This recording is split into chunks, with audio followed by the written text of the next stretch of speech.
Bonjour à vous, j'espère que vous allez bien. Alors chaque mois, vous découvrez un nouveau visage chez Dr Moncam. Aujourd'hui, il s'agit de Deneuve Batassi, qui est psychologue.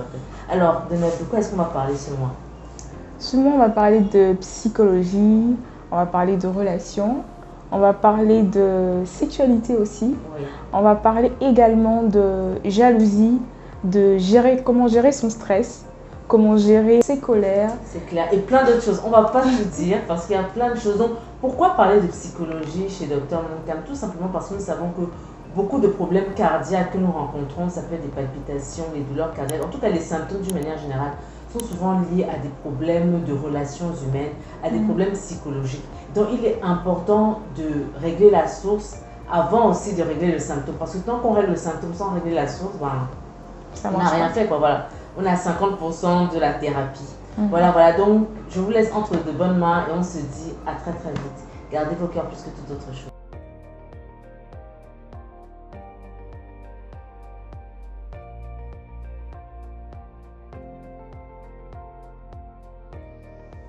Bonjour à toutes et à tous, j'espère que vous allez bien. Moi, c'est Deneuve Batassi, psychologue de formation et consultante en psychologie. Alors aujourd'hui, on va répondre à la question comment reconnaître une relation toxique. Une relation toxique, il faut déjà savoir que c'est une relation qui maintient l'un des partenaires ou même les deux partenaires dans un état de souffrance qui ne peut pas être résolu au sein de la relation elle-même. Donc c'est une relation dans laquelle les échanges sont généralement inégaux. L'on ne reçoit pas forcément ce que l'on donne et on a l'impression d'être comme dans un piège, on a l'impression d'être comme enfermé dans une cage de laquelle, on ne peut pas en sortir. Ce type de relation a souvent tendance à être assimilé aux relations amoureuses uniquement. Alors que non, une relation toxique peut se révéler dans le domaine professionnel, dans le domaine familial, dans le domaine amical. On peut avoir des relations toxiques à tous les niveaux. Alors, comment et pourquoi on peut se retrouver dans une relation toxique? Parlant des relations amoureuses, c'est possible de se retrouver dans une relation toxique lorsque les deux partenaires s'influencent négativement. Ça veut dire qu'on se retrouve dans un cercle vicieux où le partenaire X et le partenaire Y s'influencent d'une mauvaise manière, il y a de la possessivité, il y a du contrôle. Dans une relation comme ça, on pourra dire que oui, elle est toxique.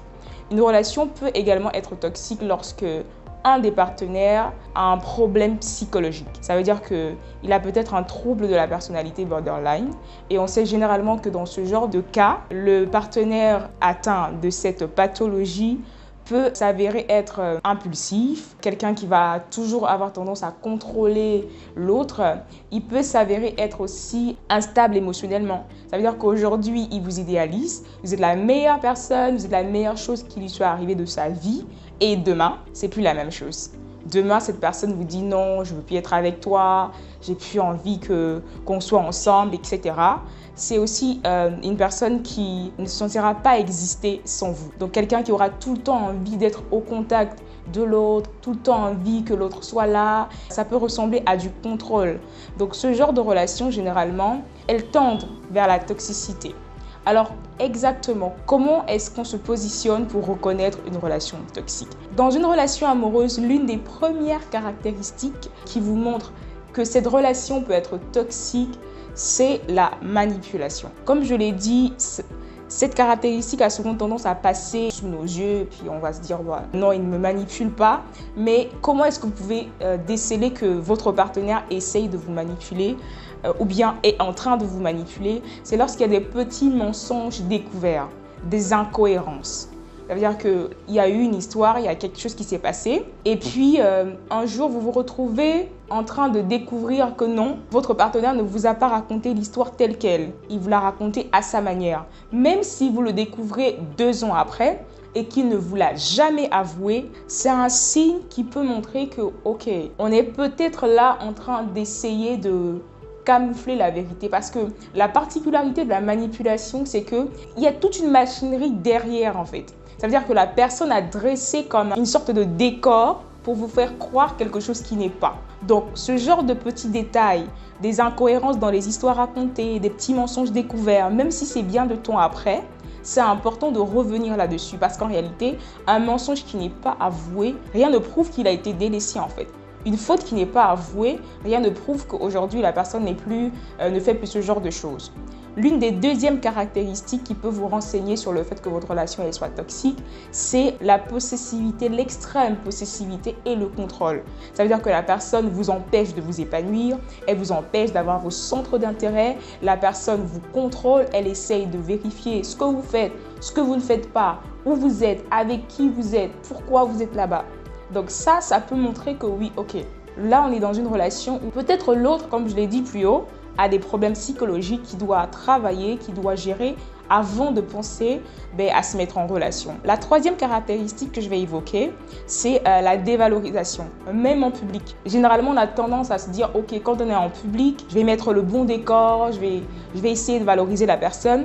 Mais si votre partenaire, même en public, vous manque de respect, vous frappe dessus, ou alors vous insulte, vous dénigre, ah ok, non, il faut s'arrêter et se dire, d'accord, là, cette personne, elle est en train de porter atteinte à mon intégrité, elle est en train de porter atteinte à ma dignité, ça va être un peu compliqué. La prochaine caractéristique, c'est l'abus sur toutes ses formes.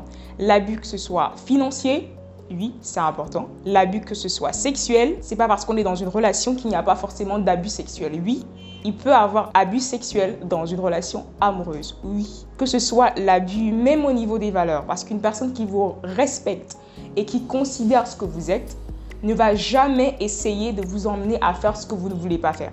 Ne va jamais essayer de vous emmener à transcender les barrières que vous avez placées pour votre sécurité morale et mentale. Donc, si une personne est tout le temps en train de vous dire, ok, je prends un exemple, voilà, viens, on va aller voler, alors que pour vous, le vol, c'est pas du tout possible.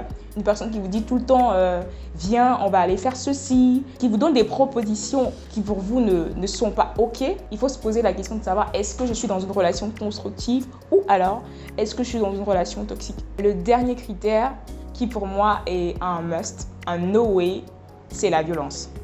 La violence physique d'abord, la violence verbale, c'est pas du tout possible. Et la violence psychologique, c'est vrai que dans les caractéristiques que j'ai énumérées plus tôt, on retrouve certaines violences, mais la violence en elle-même, non. Si vous vous retrouvez dans une relation où vous êtes violenté, quelle que soit la raison que votre partenaire vous donnera, et ce ne sont pas que les hommes qui violentent, je le précise, les femmes aussi, très souvent même, de plus en plus on le voit, violente. Quelle que soit la raison que votre partenaire va vous donner, ok, tu m'as fait ceci, tu m'as désobéi, tu m'as manqué de respect, voilà, c'est la raison pour laquelle je t'ai cogné dessus. Non.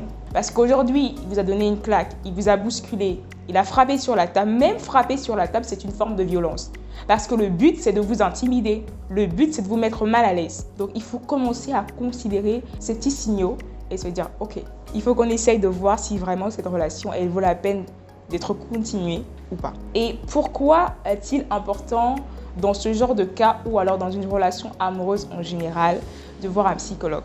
C'est parce qu'avec le psychologue, dans une thérapie de couple par exemple, vous avez la possibilité de parler à un professionnel de la santé mentale qui comprend le fonctionnement humain, qui comprend le comportement humain, qui a étudié la dynamique de groupe et qui peut vous accompagner de manière neutre. Parce qu'il faut savoir que l'objectif du psychologue en thérapie de couple, c'est vraiment de travailler au bien-être du couple et pas des individualités. La deuxième raison pour laquelle ce serait intéressant de consulter un psychologue dans ce genre de cas, ou même lorsqu'on se dit que tout va bien dans notre relation, c'est que ça nous permet de découvrir quel est le profil psychologique de mon partenaire. Parfois, on est avec des personnes qui malheureusement ne vont pas bien sur le plan psychologique, ont besoin d'une assistance et d'un accompagnement psychologique, mais on ne le sait pas. On ne sait pas qu'on est avec un partenaire qui a des tendances narcissiques. On ne sait pas qu'on est avec un partenaire qui a des tendances à la manipulation. On ne sait pas. Peut-être que le partenaire en question ne le sait pas. Et je précise que je ne parle pas que des hommes, mais aussi des femmes. Donc peut-être que le partenaire, il vit un mal-être psychologique qui est profond et qu'il a besoin d'aide. Alors, l'intervention d'un professionnel de la santé mentale comme un psychologue vous permettra de déceler ces problèmes qui peuvent plus tard conduire à des calamités dans votre couple. Et la troisième raison, c'est que avec ce professionnel de la santé mentale, vous pourrez bien sûr travailler sur vos manquements, ce que vous n'arrivez pas à faire, eh bien, il pourra vous accompagner dans ce processus pour que votre couple soit davantage solidifié. Comment identifier une relation toxique? J'ai partagé cela avec vous dans cette vidéo et on se retrouve à très bientôt.